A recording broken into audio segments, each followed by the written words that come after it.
भाइयों, मोमिन की दूसरी पहचान अल्लाह बता रहा है कि मोमिन के सामने जब कुरान की आयतें पढ़ी जाती हैं, अल्लाहु अकबर, मोमिन के सामने जब कुरान की आयतें पढ़ी जाती है, कुरान की तिलावत की जाती है, ज़ादतहुम ईमाना, मोमिन वही होता है कि कुरान सुनने के बाद, कुरान की आयतों की तिलावत सुनने के बाद उसका ईमान ताज़ा हो जाता है, उसका ईमान बढ़ता है।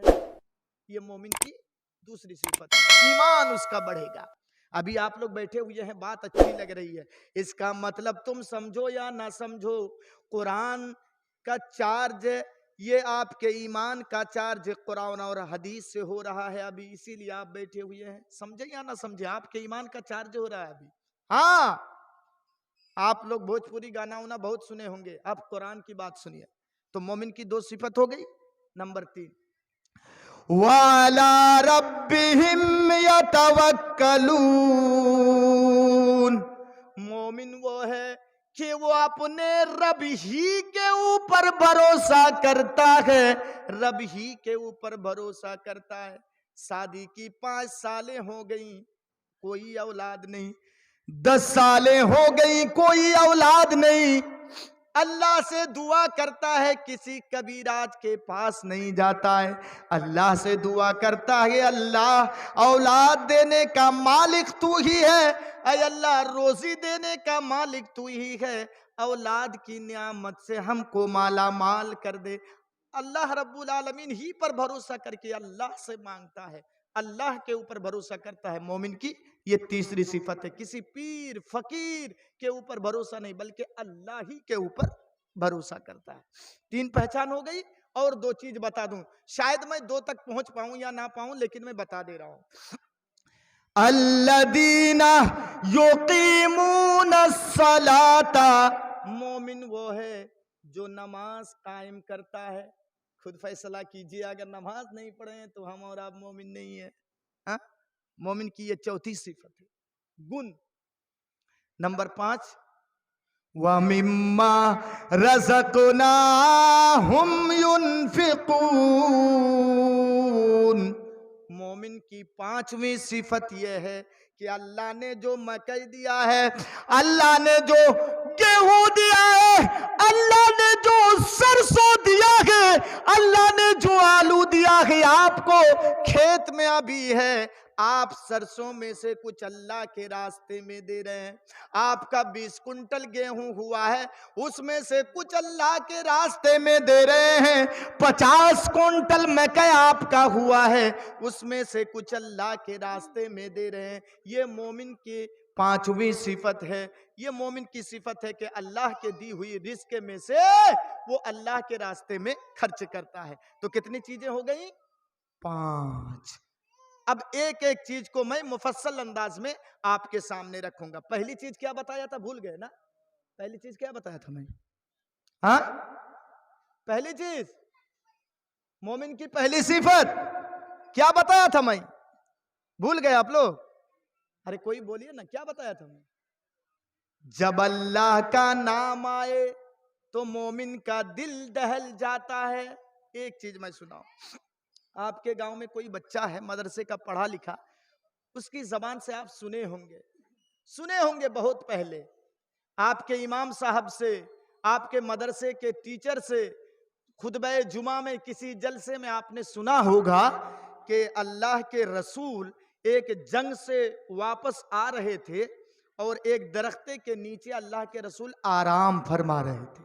ये सुना है आपने?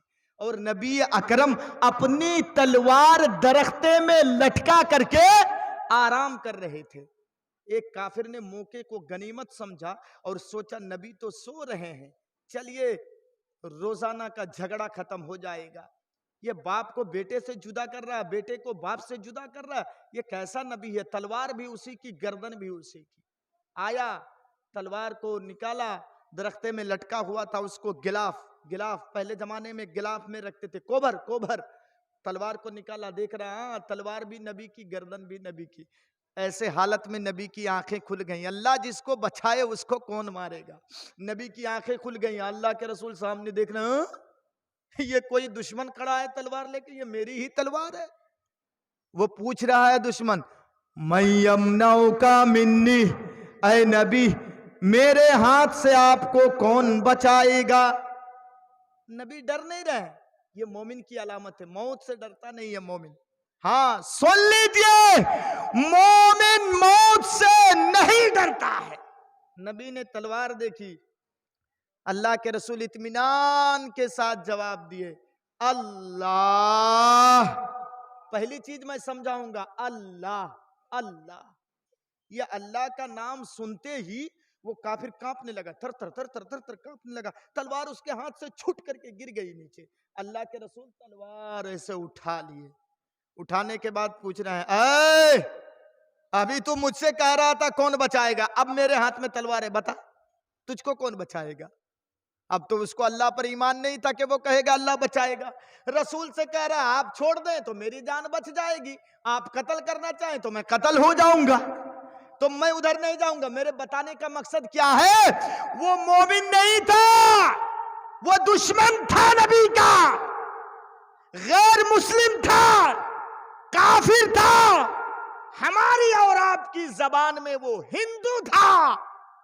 लेकिन अरब के हिंदू भी कैसे थे, अरब के मुशरिक भी कैसे थे, अरब के गैर मुस्लिम भी कैसे थे, कि वो गैर मुस्लिम होने के बावजूद भी अल्लाह का नाम जब उसने सुना, अल्लाह का नाम जब उसने सुना अपने कानों से, तो वो कांपने लगा। वो मुस्लिम नहीं था, वो गैर मुस्लिम था। अरब के काफिर भी अल्लाह का नाम सुन करके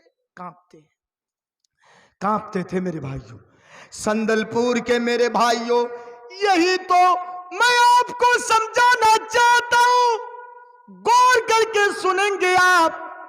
जलसे में आने से पहले आपने संदलपुर के स्टेशन में, कहीं किसी चौक चौराहे में आपने चाय जरूर पी होगी। ईमानदारी से बताइएगा मेरे भाइयों, जो अपने आप को मोमिन दावा करता है, जो अपने आप को ईमानदार कहता है, जो अपने आप को मुसलमान दावा करता है, हाय रे संदलपुर वालों सुनो। दुकान में बैठ करके आप चाय पीते हैं, दुकानों में दुनिया की बातें होती है। इस मर्तबा किसकी सरकार आएगी, यूपी में चुनाव करीब है, यूपी में योगी की सरकार आएगी या फिर कांग्रेस की सरकार आएगी। कोई कहता है नहीं नहीं, यूपी में योगी राम राज कायम किया हुआ है, वहां बीजेपी ही की सरकार आएगी। दूसरा मुसलमान कहता है नहीं नहीं, जो जुल्म किया है इस बीजेपी सरकार ने आवाम के ऊपर, उसके जुल्मे के नतीजे में अब बीजेपी की सरकार नहीं बनेगी बल्कि कांग्रेस की सरकार बनेगी। दुनियावी बातों में मशगूल हैं, दुनिया की बातें कर रहे हैं। इतने में संदलपुर ही का कोई आदमी चला गया फिर चाय पीने के लिए। वो कहता भाई साहब, आज मैं खेत में गया, देखा मैंने जो मैं मकई लगाया हूं खेत में, देखा कि उसमें कीड़े लग गए हैं। सही से बताइए कि कौन सा मेडिसिन उसमें डाला जाए, सही से बताइए। दूसरा कहता है फुला दुकान में चले जाइए और इस नाम का एक जहर बीज है, उसको खरीद करके लाया और स्प्रे कीजिए, आपके मकई में ये कीड़े मर जाएंगे। ये दुनिया की बातें हो रही है, बस मशगूल हैं।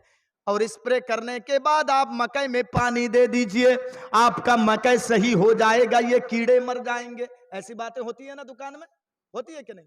हाँ, ऐसी बातें होती है, बिल्कुल इसी तरीके की दुनिया की बातें।